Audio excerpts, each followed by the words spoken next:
शिवं शिवं। नमस्कार, आप सबका हमारे चैनल श्रीमद होम रेमेडीज पर स्वागत है। इस वीडियो में हम आपको बताएंगे क्या भगवान भी किसी का पक्ष लेते हैं या भगवान भी क्या किसी के विपक्ष में रहते हैं। जैसे आपने देखा ही होगा, भगवान ने हमारा साथ नहीं दिया, भगवान ने उसका साथ दे दिया, लोगों को कहते हुए सुना होगा। तो हमारा टॉपिक वही है, मज़ेदार टॉपिक है, एंड तक सुनिएगा। तो क्या भगवान पक्षपात करते हैं या अपने तकदीर का निर्माण हम खुद करते हैं? प्रश्न यही है। देखिए, जब कृष्ण का समूह के लिए समभाव है और उनका कोई विशिष्ट मित्र नहीं है, तो फिर वे उन भक्तों में विशेष रुचि क्यों लेते हैं जो उनकी दिव्य सेवा में सदैव लगे रहते हैं। हमारे देश में जितने भी धर्म और धर्म गुरु हैं, उनका विश्वास है कि भगवान बड़ा न्यायी है, लेकिन वो भक्त के प्रति उदार रहता है, भक्त की हर समय सहायता करते हैं। हमारे कीर्तन में, प्रार्थना में हम गाते हैं कि हमारे रखवाले हमें ये दे और हमें वो दे। हम भगवान की पूजा करते हैं तो पुत्र प्राप्ति, धन संपत्ति, सफलता मांगते हैं, और हमारा विश्वास है कि भगवान हमारी धर्म अर्चना से प्रसन्न होकर हमें वो सब देगा भी। हमारा भगवान प्रसाद चढ़ाने से प्रसन्न होता है। कहने वाले तो ये तक कहते हैं कि भगवान अपने भक्तों को सब कुछ देते हैं, किंतु जो भक्त नहीं है उन्हें दुर्बुद्धि दे देते हैं ताकि उनका पतन हो। आपको लगता है कि भगवान ऐसा करेंगे? भगवान श्री कृष्ण गीता में कहते हैं कि परमेश्वर न तो किसी के पापों को ग्रहण करता है न पुण्यों को, किंतु सारे देहधारी जीवन अज्ञान के कारण मोहग्रस्त रहते हैं, जो उनके वास्तविक ज्ञान को आच्छादित किए रहता है। आगे भी वो अर्जुन से कहते हैं कि हे धनंजय, ये सारे कर्म मुझे नहीं बांध पाते हैं। मैं उदासीन की भांति इन सारे भौतिक कर्मों से सदैव विरक्त रहता हूँ। इसके आगे भगवान श्री कृष्ण कहते हैं कि मैं ना तो किसी से द्वेष करता हूँ, ना किसी के साथ पक्षपात करता हूँ।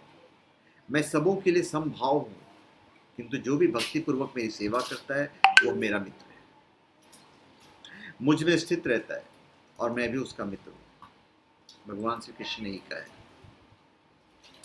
वे अपने भक्त के स्नेह के साथ आदान प्रदान करते हैं, वे आदान प्रदान करते हैं। हिरण्यकशिपु ने भगवान को अपने वैरी के रूप में चाहा तो प्रभु ने कहा, ओह, तुम मुझे अपने दुश्मन के रूप में चाहते हो, बहुत अच्छा, मैं तुम्हारा दुश्मन बनूंगा। और प्रहलाद जी ने कहा, मैं चाहता हूं कि आप मेरे भगवान बनो। तो भगवान ने कहा, हो, आप मुझे अपने भगवान के रूप में चाहते हो, बहुत अच्छा, मैं तुम्हारा भगवान बनूंगा। तो यह केवल आदान प्रदान करते हैं। तो जैसे आप कृष्ण को पूजते हो वैसे वे कृष्ण को ध्यान करते हैं, कृष्ण उनके साथ वैसे ही अपने संबंध बनाते हैं। तो वे कल्प वृक्ष हैं, वो अपने भक्त के लिए पक्षपाती प्रतीत होते हैं। भक्त वत्सल है। क्या है? भक्त वत्सल। ये उनके उत्कृष्ट गुणों में से एक है।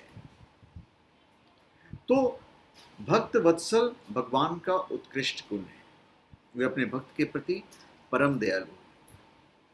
वेदांत सूत्र में भी कहा गया है कि भगवान ना तो किसी के प्रति घृणा करते हैं और ना किसी को चाहते हैं। यद्यपि ऊपर से ऐसा प्रतीत होता है, तो भगवान श्री कृष्ण ने स्वयं कहा है, जिससे स्पष्ट होता है कि भगवान किसी के साथ पक्षपात नहीं करते। हर व्यक्ति अपने अपने कर्मों के अनुसार संसारी सुख और दुख भोगता है। इसलिए शुद्ध भक्त तो भगवान से दुख मांगते हैं, क्योंकि दुख में व्यक्ति पूर्ण लगन और विश्वास से श्रद्धा भक्ति पूर्वक भगवान की शरण में जाता है। भगवान श्री कृष्ण कहते भी हैं कि जो कोई मेरी भक्ति पूर्वक भक्ति करेगा वो मेरा मित्र है, मुझ में स्थित रहता है और मैं उसका मित्र हूं।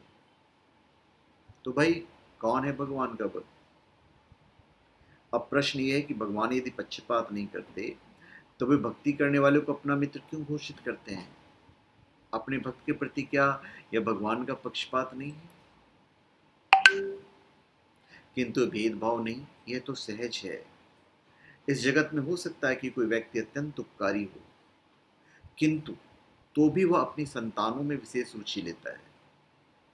भगवान का कहना है कि प्रत्येक जीव, चाहे वह जिस योनि का हो, उनका पुत्र है। अतः वे हर एक को जीवन की आवश्यक वस्तुएं प्रदान करते हैं। तो सामान्य रूप से भगवान की आरती पूजा करने वाले व्यक्ति को भक्त माना जाता है, और ऐसे भक्त से हमारे दिवाले भरे रहते हैं। जो भगवान के उत्सव मनाते हैं, भोग चढ़ाते हैं, मंदिर में जाते हैं, उसे हम भगवान का भक्त मान लेते हैं। लेकिन भगवान जिनके मित्र होने की घोषणा करते हैं, उसमें ऐसे कर्मकांड करने वाले भक्तों का उल्लेख नहीं है। भगवान श्री कृष्ण स्पष्ट रूप से भक्तों के गुणों का उल्लेख करते हुए कहते हैं कि उन गुणों वाला व्यक्ति ही भक्त है, वही मुझे प्रिय है, उसी की मैं सहायता करता हूँ और वो मेरा मित्र है। तो वे उस बादल के सदृश हैं जो सबों के ऊपर जल वृष्टि करता है, चाहे वह वृष्टि चट्टान पर हो या स्थल पर हो या जल में हो। किंतु भगवान अपने भक्तों का विशेष ध्यान रखते हैं। वे सदैव कृष्ण भावनामृत में रहते हैं, फलतः वे निरंतर कृष्ण में लीन रहते हैं। कृष्ण भावनामृत शब्द ही बताता है कि जो लोग ऐसे भावनामृत में रहते हैं वे सजीव, अध्यात्मवादी और उन्हीं में स्थित है। भगवान ने स्पष्ट रूप से कहते हैं, मई ते अर्थात वे मुझ में हैं, मई ते फलतः भगवान भी उनमें है।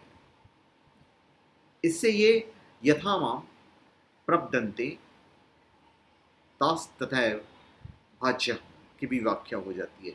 जो मेरी शरण में आता है उसकी मैं उसी रूप में रखवाली करता हूँ। महाभारत के भीष्म पर्व तथा गीता के 12वें अध्याय में भक्त के संबंध में बड़ी विशद व्याख्या की गई है। भक्त के संबंध में कहा गया है कि जो सब प्राणियों से द्वेष न करने वाला हो, सबका मित्र, दयावान, ममता रहित, निरहंकारी, सुख और दुख को समान समझने वाला, क्षमाशील, सदा संतुष्टि योगी, संयमी, दृढ़ निश्चयी और जिसने अपने मन और बुद्धि को परमात्मा को अर्पण कर दिया है, वह भक्त परमात्मा को प्रिय है। तो गीता के 12 के श्लोक क्रमांक 15 से 29 तक भक्त के गुणों का वर्णन भी है, जो मैं किसी और वीडियो में बताऊंगा। तो धन्यवाद, आप सबका हमारे चैनल पर स्वागत है। आप हमारे चैनल पर सब्सक्राइब करें और अपने कमेंट कीजिए। धन्यवाद।